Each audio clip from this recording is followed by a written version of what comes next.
What's wrong with you? I'm just tired of feeling like this. Like what? Undesirable. Unloved.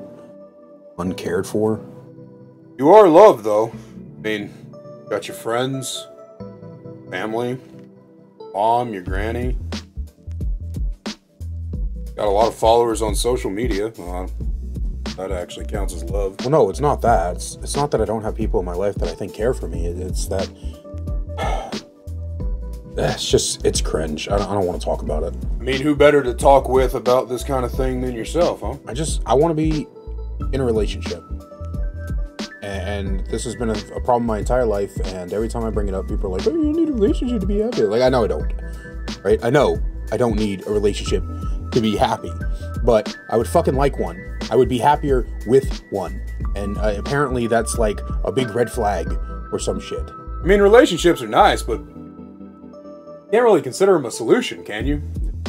Not going to solve all your problems. You still got financial issues and that kind of, well, weird self-esteem problem that you got. Yeah, but it's like, when does it get to be my turn, right? Like, when do I get to, when do I get to fucking be posted on social media and people like fawn over me and you know, when do I get to make somebody's day by telling them that I like them or something like that, right? Like, when do I get to be in that position? Because I'm fucking sick of it. Nobody. You've been in plenty of relationships. I mean, fuck, weren't you married at one point?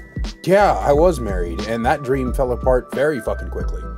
2.5 years is a short time to you. That's wild to me, man. Well, 2.5 years was the 2.5 years was the length of the relationship, but I'll be real honest with you. The happiness and the feeling loved by her went away by like the first, I don't know, 2 or 3 months. I don't know why we stayed together so long. It was probably a mistake to ever stay together. I mean, you did learn a lot of life lessons from her. Well, I could have learned some life lessons from it if I'd have, you know, woken up sooner, I guess. I'd have recognized red flags being one of them.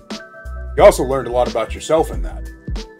You understood that there was a lot of problems that you had as well as her that you tried to work through. You can only hope she did the same. I mean, you'll never know because she blocked you. Well, that's just the thing, right? Like, I talk to somebody, I start getting in touch with someone, and I start talking, you know, I start conversations with them, and all of a sudden it feels like maybe there might be something there, but the second that I want to go to tell them about something, there is nothing there, or they're always so gentle. You know what I'm tired of hearing? I'm tired of hearing about how someone's gonna be so lucky to have me someday. If someone would be so lucky to have me, then why the fuck don't any of you want me? That's the question, right?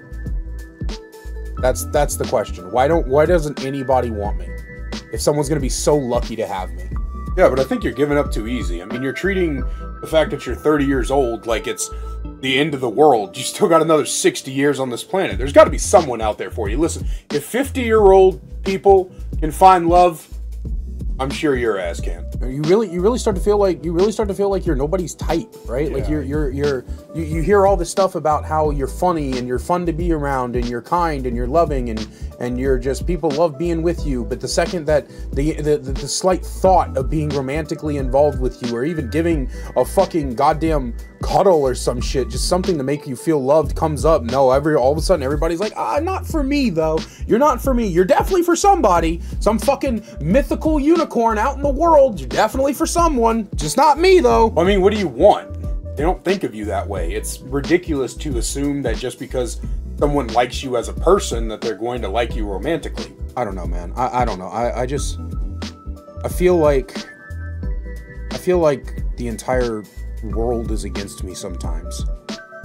I feel like I'm not worth it. Like, I'm only around to be people's emotional support friend. I'm always the friend. Complaining about the friend zone at 30 years old? Really? Yeah, I'm complaining about the friend zone at 30 years old. You know why? Because it is okay to feel bad for being rejected, right? It is not okay to make someone else feel bad for rejecting you. That's the problem that comes in. That's the whole fucking thing, right? That's the whole point. People are always like, oh my god, like, the friends, if you complain about the friend zone, you're an incel. That's not what it fucking is, right? No, the problem is that whenever somebody rejects you, you need to learn how to take it in stride and deal with it yourself. You're not supposed to unload your feelings of rejection onto the person that rejected you. But you are allowed to feel upset that somebody rejected you, and you're definitely allowed to feel upset when the fucking fifth person in a row rejects you, right? This idea that you're not allowed to feel pissed off and hurt whenever you are rejected, especially when it's so many people that reject you, is ridiculous. You're allowed to feel this way. I'm allowed to be upset, even at my older age. I'm not gonna tell her, I'm not gonna tell any of them, I'm not gonna tell anybody who rejects me how it makes me fucking feel. How I feel lower than fucking dirt because I'm never good enough for fucking anybody. But I'm allowed to be pissed, right? Right?